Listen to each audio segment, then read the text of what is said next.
기정의 사랑은 온몸을 던져도 이룰 수 없었습니다. 상대의 단순한 부탁마저 마음 떨리게 만드는 설렘이었지만 혼자 하는 사랑은 그렇게 아프고 힘든 일일 뿐이죠. 아무리 간절해도 상대의 생각이 다르면 그저 지독한 감정 소모만 이어집니다. 미정은 이름도 그가 무슨 일을 했는지도 모르지만 구씨와 사귀고 있습니다. 추앙이라는 단어가 사랑이라는 가치와는 조금 다르다는 점에서 모호함은 존재합니다. 하지만 이들이 기존 연애와는 다른 서로를 응원해주며 변화할 수 있도록 돕고 있다는 점에서 추앙의 끝이 연애와 다를지 궁금해집니다. 미정의 동료들도 집에서 밥 먹는 낯선 사람과 사귄다는 말에 호기심이 발동했습니다. 어떤 사람이냐는 질문에 껍데기가 없다고 합니다. 동료들로서는 당혹스러운 표현이 아닐 수 없죠. 난감해하는 그들에게 어떤 사람은 아무리 만나도 두꺼운 껍데기로 어떤지 알 수 없는 이들이 있다고 하죠. 미정이 보는 구씨는 단순 명료하다는 의미였습니다. 형식적이지 않고 솔직한 이 사람이라는 말에 동료는 이 사람과 그 사람의 차이를 언급하며 미정이 구씨를 어떻게 생각하는지 파악해냅니다. 그가 아닌 이 사람이라는 표현은 미정이 구씨를 가슴에 품고 있다는 의미였습니다. 미정이 동료들과 편안하고 즐거운 시간을 보내는 동안 구씨는 들개 무리들을 찾았습니다.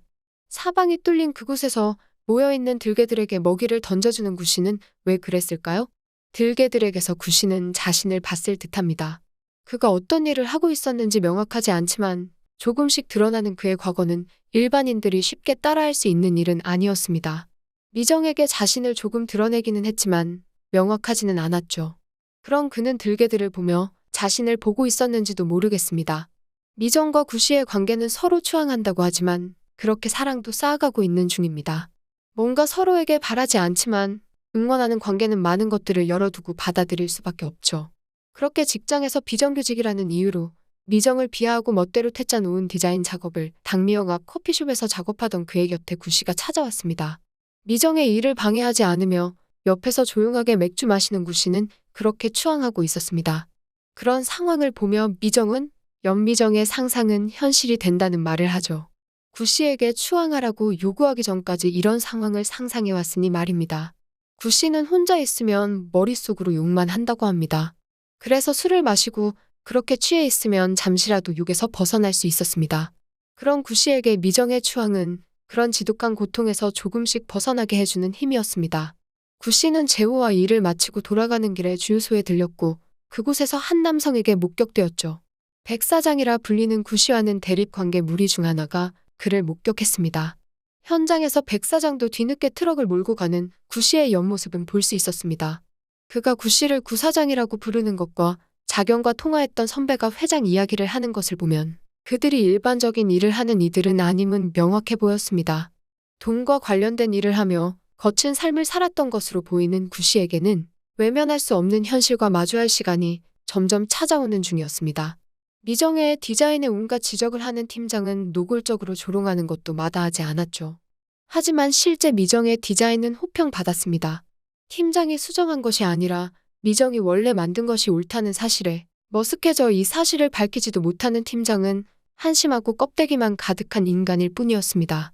남자친구와 헤어졌다는 곽 선생에 대해 고백하고 싶은 두한은 힘들기만 합니다. 기정과 함께 두한의 짝사랑은 이뤄지기 어렵다는 창의의 진단이 맞아 들어가고 있습니다. 교장 딸이기도 하다는 곽 선생에게 고백했다 거절당하면 축구부 지도하는 두한은 직업도 잃을 수 있는 상황입니다. 답답함에 국가가 나서서 사랑 고백을 힘겨워하는 이들을 위해 대신 마음을 전달해주면 좋겠다는 말은 두한의 마음이 어떤지 잘 보여주는 대목이었습니다. 그렇게라도 자신의 마음을 전하고 상대가 어떤 생각일지 확인하고 싶었기 때문이죠. 정 안 되면 사고를 당해 기억을 잃었다고 하면 그만이라 합니다. 고백한 것 자체를 기억하지 못한다면 자신을 탓할 수도 없다는 두한의 주장에 창의는 황당하다 하지만 이를 듣고 있던 기정은 손을 들어 자신이 하겠다고 합니다. 가족 여행을 갔다 온 태우는 너바나 앨범 때문에 산포 간다고 하자 경선은 기정에게 부탁하죠. 태훈과 관련된 일이라는 점에서 행복하게 응한 기정은 들뜬 마음에 대신 앨범을 사서 주말에 만나기로 합니다. 그 자리에서 기정은 고백하고 싶었고 만약 거절당하면 동생들이 오토바이로 살짝 밀어 넘어지게 해달라 합니다. 말도 안 된다고 했지만 어쩔 수 없는 상황은 다가왔습니다. 기정은 심각하게 뛰는 가슴을 어떻게 할 수도 없었습니다. 한없이 같이 있고 싶은 기정과 달리 빨리 집에 들어가 너바나 음악을 듣는 것이 설렌다는 태우는 전혀 다른 생각을 하며 마주보고 있었습니다. 그렇게 커피숍을 나서며 기정은 수없이 망설였던 그 말을 했습니다. 사귀고 싶다는 기정의 말에 태우는 당황했죠. 그는 기정을 그렇게 생각해 본 적이 없었기 때문입니다. 자신의 행동에서 이미 느끼지 못했냐는 말에도 태우는 당황스럽기만 했죠. 그렇게 핸드백을 바꾸는 순간 신호라며 창희와 두하는 작전대로 움직였지만 그마저도 실패로 끝나고 말았습니다. 기절 연기도 못하고 손목만 다친 기정은 집에 돌아와 서럽게 울 수밖에 없었습니다. 사람 만나는 것이 신기하다며 그 사람은 몇 개의 우주를 달고 오는 것 같다는 기정의 우주는 태운의 우주와는 맞지 않았는지도 모릅니다. 그게 아니라면 기정도 우려하는 태운의 누나와 친구라는 사실과 애에 딸린 이혼남이라는 사실이 마음을 닫게 만들었을지도 모르겠습니다. 미정이 만난다는 구씨를 만나기 위해 찾아왔던 현아는 친구들과 술을 마시며 인간은 모두 한 종자라고 합니다. 많은 사람들을 만나서가 아니라 한 사람을 깊게 사귀면 알 수 있다는 현아는 대단한 존재이기도 하죠. 현아가 왔다는 사실에 기정도 합류하고 그렇게 민망하지만 그래도 다시 버텨내야 하는 삶에 대한 이야기를 나누게 됩니다. 이 나이에도 무럭무럭 자란다며 이제는 어떤 것도 극복해낼 수 있을 것 같다고 합니다. 그런 그들 앞에 무지개가 떴습니다. 여우비가 내린 후 등장한 무지개를 보자마자 그들은 사진을 찍기 시작하죠. 하필 그 순간 창희는 회사 핵심으로 갈 수 있는 식품개발팀 탈락 통보를 받고 승진하자 외칩니다. 무지개를 보고 사진 찍고 싶다는 기정은 여전히 태운이 좋습니다. 이전에는 다른 사람이 음식 사진 찍는 이유를 이해하지 못했지만 태운을 보며 자신도 찍고 싶다는 갈증을 가지게 되었죠. 태운도 집 앞에서 무지개를 봤습니다. 그렇게 무지개를 사진으로 남기는 태운은 어떤 의미로 기록했을까요? 구씨는 미정과 함께 데이트를 하고 있었습니다. 미정이 어린 시절 찍은 절 입구에 있는 계단에 앉아 이야기 나누는 그들은 행복했습니다. 미정은 어린 구씨를 위로해주고 싶다고 하고 구씨는 내가 아흔이면 지금이 어린 시절이라며 감사해했습니다. 그렇게 그들의 추앙 앞에도 무지개는 떠올랐습니다. 예고편에 등장한 구씨의 상황은 좋지 못했습니다. 구씨를 찾으러 나선 백사장과 마주하게 되고 그들의 대화에서 어둠이 짙게 깔리고 있었기 때문이죠. 과연 구씨는 어떻게 이들과 결별할 수 있을까요? 잔인한 삶을 살았던 구씨는 과거로 돌아가기 어려운 상황으로 변해가고 있다는 점에서 다음 주 이야기는 중요하게 다가옵니다.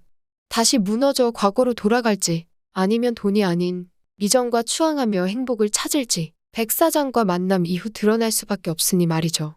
그리고 현아와 구씨가 만나는 순간이 온다면 과연 현아는 구씨를 어떻게 평가할까요? 창희에게 미정 이야기를 듣자마자 구원하려는 것임을 알아차릴 정도로 현아는 관계에 탁월했습니다. 미정의 말처럼 둘 다 거칠고 투명하다는 점에서 의외의 상황이 만들어질 수도 있어 기대됩니다. 보고 싶다는 이모티콘을 보냈다 지웠던 기정은 과연 태운에게 다시 용기 낼 수 있을까요?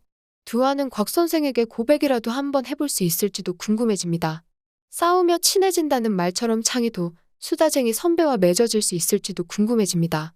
반환점을 돈, 나의 해방일지는 보다 발전된 관계들을 보여주기 시작할 것으로 기대됩니다.